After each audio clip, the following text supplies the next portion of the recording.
All right, I'm gonna start this haircut off by doing a number 4 on the top and starting the debulking process, but you guys gotta help me with something, because I can't figure out if Sterling is a genius or if he's an idiot. And you guys gotta leave it in the comments, because, you know, this will be a little shaky camera work, but this might be my new main cameraman or not. I don't know. The guy behind the camera currently might be getting fired. So we're gonna start out this blend by putting in a soft guideline. I'm using my instinct clipper, and I have the taper in the closed position, and this also has a taper blade on it. This is gonna put a nice soft guideline in, and as we lose focus of what we're doing, because Sterling is losing focus and he doesn't know it's not in focus, but that's okay, I guess. So the point is, we're gonna put the guideline in even on both sides of the head.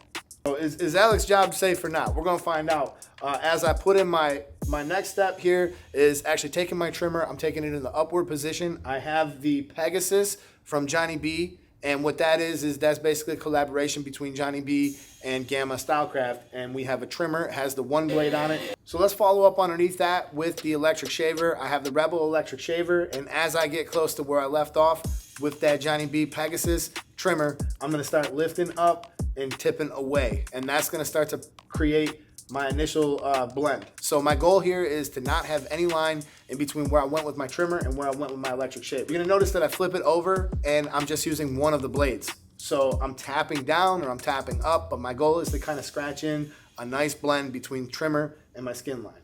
And here's the guy. All right, so let's start this blend off. I'm gonna show you guys a really soft and easy way to do this. We're gonna start with the number 2, and I'm gonna start kind of flicking out. Remember, we did a 4 on top, so we're gonna use this number 2 around the back and the sides, and we're gonna go up to about the parietal ridge. That was not as smooth as I planned, but take 2. Next step, much smoother, just like our blend. So we're gonna take the number 1. We have it 2 clicks open, and we're gonna stay underneath the area we went with the number 2. This is kind of a down fading process, but what this is really going to do is it's going to keep my blend right where I want it. So when I get down to that difficult part, it's gonna be super easy.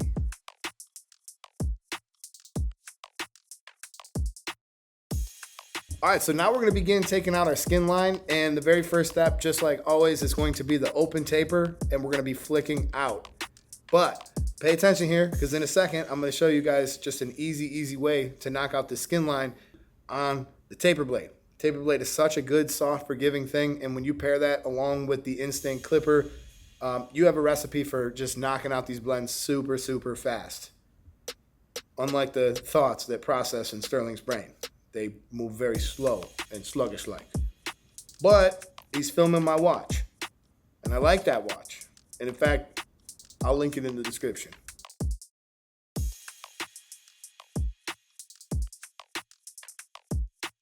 So the very next step in our process is actually going to be closing the clipper all the way, and I'm just using a couple of teeth, like the crooked ones in Sterling's mouth. But just 1 or 2 of the teeth. I'm not trying to bite a whole chunk. I'm just trying to tap that line in. I'm just trying to chip away at that line and get that blend smooth.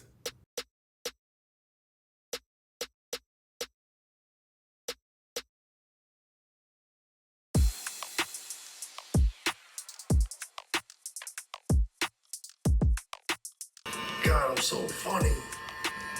Jeez. No, you're not.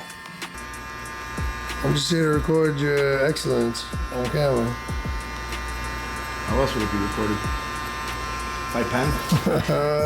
Stills, why do I have 50 shots on my chest? God, I'm so funny. Jesus. Listen, y'all, if the camera works all messed up, it's because this guy's holding it. What? See, this is what I'm talking about. This is how I don't know if Sterling is a genius or an idiot. Because when he says something like that, it leads me to believe maybe he's not a genius. I bet you I'm cross-eyed as hell in that little clip. You always cross-eyed. What's the difference? So I get my straight cuts in. Like that. You guys do detachable clippers? Hopefully. Somebody in Naples Park, they told me that you guys might have something like that. Hopefully he just wants a one freehand faded up. That's not Sterling's fault. We literally had a customer come in and request that we use detachable clippers. He requested that specifically. And another shop told him that we would have something like that here. But the funny thing is, we didn't have anything like that here. We didn't really need them. If you know the difference between your guards, it really doesn't make a difference how you get it done. How's the client gonna come in and tell you how to do your job? Say, listen, man, when you build this house, I want you to bring in this type of hammer. If you're using any type of hammer that's not this type of hammer, you can't build my house. Sterling, you know, he's using this thing more like a tripod, and I was hoping he'd get some action shots, which he got a few. You guys seen them in the beginning. I think he accidentally got a couple good shots. All right, so we're gonna knock out the rest of this part of the blend. We're gonna use the half guard, and we're gonna bounce back and forth a little bit between. We're gonna bounce back and forth between the half guard and the one. As always, once we get to this part of the haircut, you know, Sterling really wanted to get the slow-mo of the water, and I know water is so interesting, but it's not. And I'm just trying to show you guys that we got to get every single piece of this hair to lay the right way, and the best way to do that is with some shear over comb at this point in the haircut. Know when to set down the clippers. When enough is enough with the clippers, you can get a lot done with your shears, and as long as you know how to use some shear over comb, you're going to be in the good. As long as you know how to do shear over comb, you're gonna be in good shape. And if you guys don't know how to do shear over comb, I will list this video right here. You guys can go check out that whole tutorial on shear over comb. But it's definitely a major tool in the arsenal. And even if Sterling's arsenal is very limited as far as filming goes, he's actually a very good barber. Should have seen his video where he was doing the walk-in customer. Hang on, y'all. I gotta do this real quick. Come on. All right, you guys, I'm a walk-in customer. I'm gonna show you what Sterling did, and this had me cracking up. You stay right there, Alex. Y'all do walk-ins? Sorry, man.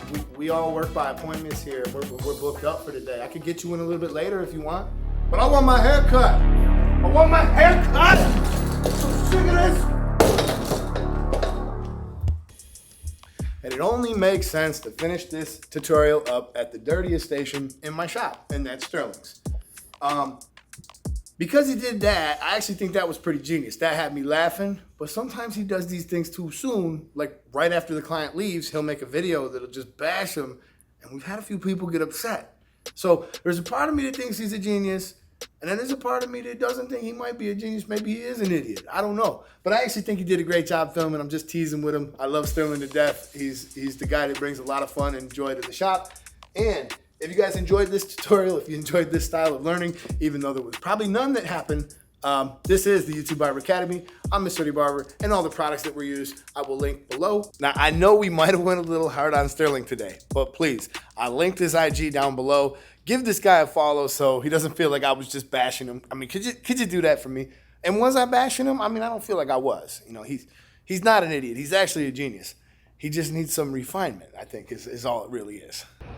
Hey, anybody got time for a haircut, huh? We're kind of booked for the afternoon. Maybe tomorrow. You want to make an appointment for tomorrow? You're booked? Yeah, unfortunately, we're booked for the day, sir. You're booked? I'm so sorry. I came all the way from Massachusetts.